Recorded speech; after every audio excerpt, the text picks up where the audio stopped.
I rise to offer basically the same sentiments as the senator from Lawrence. We've been in the, not just this chamber, but in this building for basically the same amount of time. I'm 14 years, Senator, I don't know. I think you're at 14 years as well, I believe. And man, I've seen a lot of shenanigans that goes on, a lot of games that are played, and a lot of ways that rules are changed, they're manipulated.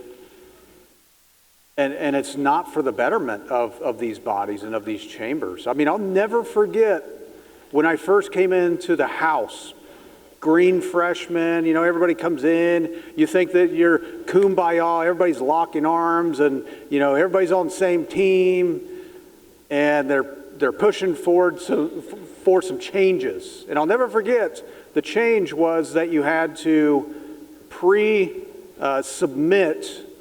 On the House side, it's a little bit different.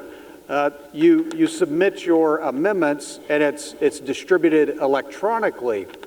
Well, used to, you could actually legislate on the fly, much like we're able to do here on this floor. But when I came in, you had that capability, and they came and they said, well, we need to change this rule to where you have to distribute those amendments to protect ourselves from those mean, big, bad Democrats, to ensure they don't get us on terrible votes. And it's a protection for you. But guess what? It wasn't a protection from the Democrats. It was the protection of the leadership from us, the members.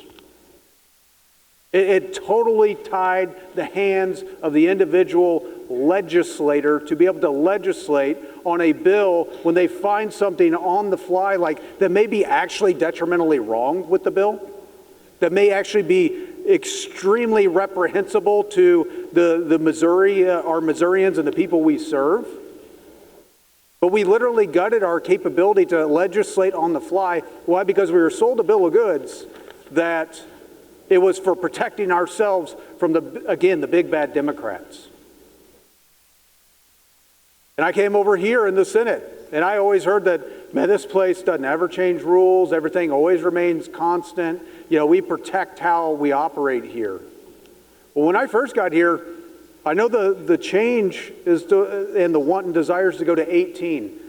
When we came into this chamber, it was 5 to send forward a petition. 5. Then it was moved to 10. Why? Because we did have a few members that, we had the numbers that if we wanted to force an issue, we could have sent forth a petition. That didn't mean it would be successful, but it would at least be able to push back on potential narratives, potential plans, potential plotting and scheming against individual members or a subsect of members.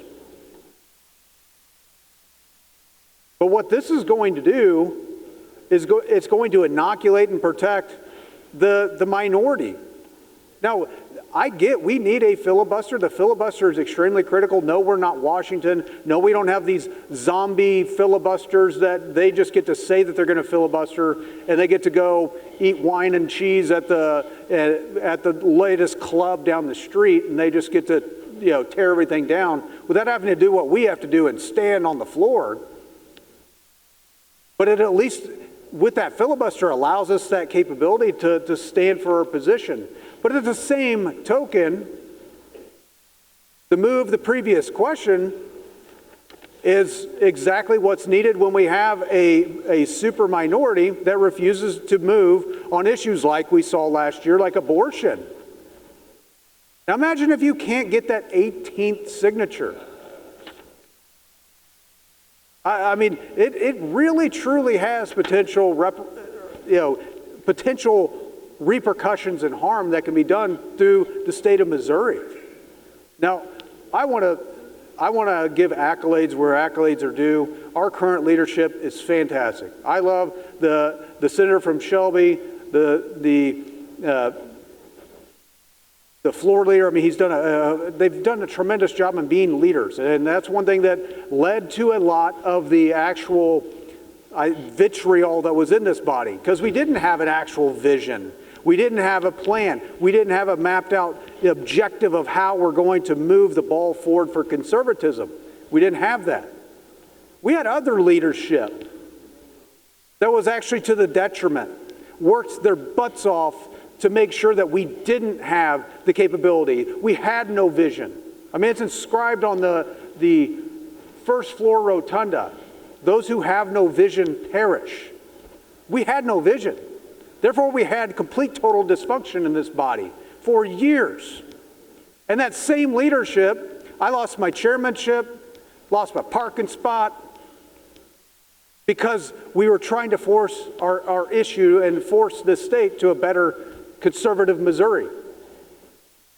So I'm really apprehensive about making it that much harder for the majority, the supermajority, the super red state that we actually are, to actually enforce and move those supermajority things.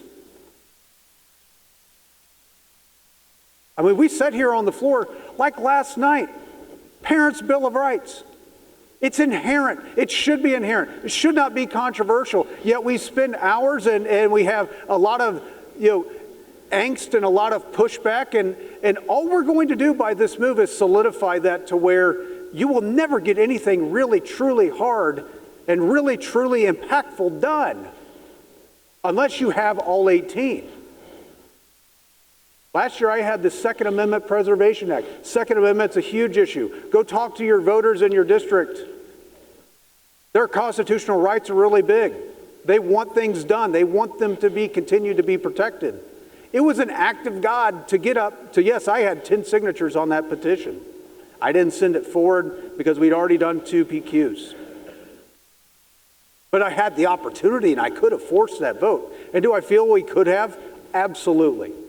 And should we have? Well, I believe yes, absolutely. But then again, I had to work my tail off to get to 10. Extremely difficult process.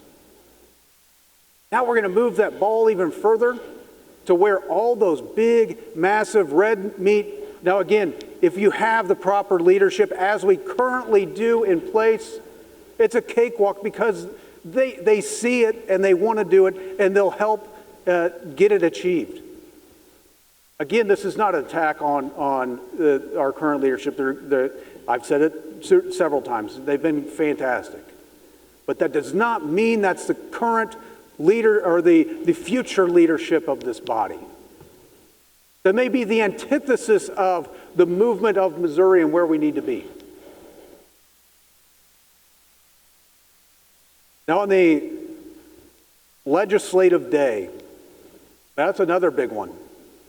Because again, I've been in this body a long time. I know how this, especially prior to last year, how it always works out.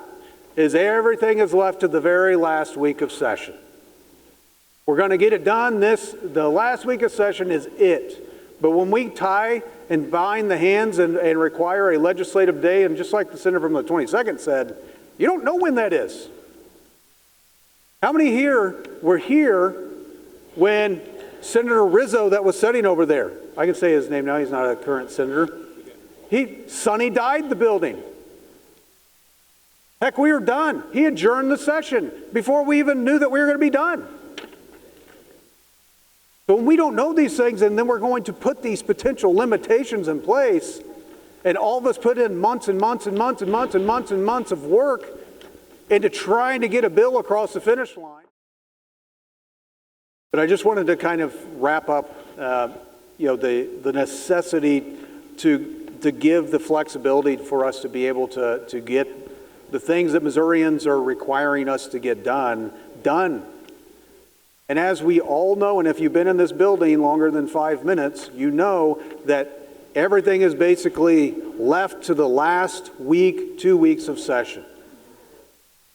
So when we're going to put these limitations, and I know in the periphery and the 30,000 foot view and not having been in the building, it may sound like, oh, it gets to sit and lay on the table for a day and you get to mill it over and you get to digest. But the fact is, we've already milled over literally every one of these bills and every one of these conference committees. We've already heard these bills 8,500 times because they've probably been through the chamber, 4 or 5 years in a row by multiple sponsors. That's usually how these things end up. And I just hate to see us put in place these sorts of policies that are going to be potentially detrimental to this Senate and being able to actually get things across the line. And I hope I'm wrong. I really do. I hope this is one of those things that we look back and are like, nah, it wasn't, in the grand scheme of things, this was not a big deal. It hasn't even changed. It's not even a blip on the radar. I hope that's correct. But I also hope that this isn't like a day that we'll remember that February 3rd of 2026, we have the post-Senate, or we have the pre-Senate and we have the post-Senate. And that's how it's a line that was drawn in how the Senate operated. And how from this day forward, we never ever get anything really, truly magnificent done in this chamber because we've emboldened an opposing party so much that they're impenetrable to be able to get anything good done in here. I mean, we're diametrically opposed. I mean, I really respect my colleagues on the opposite side of the aisle. I really, truly do. I enjoy your passion. I enjoy the fact that you're willing to stand and fight for everything that you believe. But I don't believe what you believe. And I want to make sure that we don't put forth policies that embolden the fact that the vast majority of Missourians' beliefs and values are never carried out in this chamber, ever again. That's my worry. I hope I'm wrong. But for that, I will be voting no on this rule change. Now, with the senator from Lawrence, I was in the House and having the cameras up here, whatever. I mean, this is the digital age. If people want to watch, I mean, if they have nothing better to do and to watch a senator filibuster on this floor and they want to see my smiling face as I read a book, I guess then, so be it. Should they have that capability? Absolutely. If you go over into the House and look at their camera system, it's little gimbal cameras that follow everybody that speaks, and it's mounted by plywood on the marble. Go look at it. It's very rudimentary. $200,000, I'm sorry, is egregious. We need cameras there, but I will say we need cameras in an elevator too to where, anyway, that's another discussion. But the cameras here, I see no issue with that. I invite people to be able to see the dialogue that goes here, and if they want to witness, hey, more power to you. But for this provision, this rule change, I ask the body, again, you want to protect the minority and protect the voice of the minority, but you don't make it an impenetrable minority to where the minority is just the majority. That's not how this place is functioning. That's not why the people elect supermajorities. It's just not. We want your voice. We want the voices to be heard. They need to be heard in the fullest extent. For that, Mr. President, I'll be voting no on this, and thank you for the time.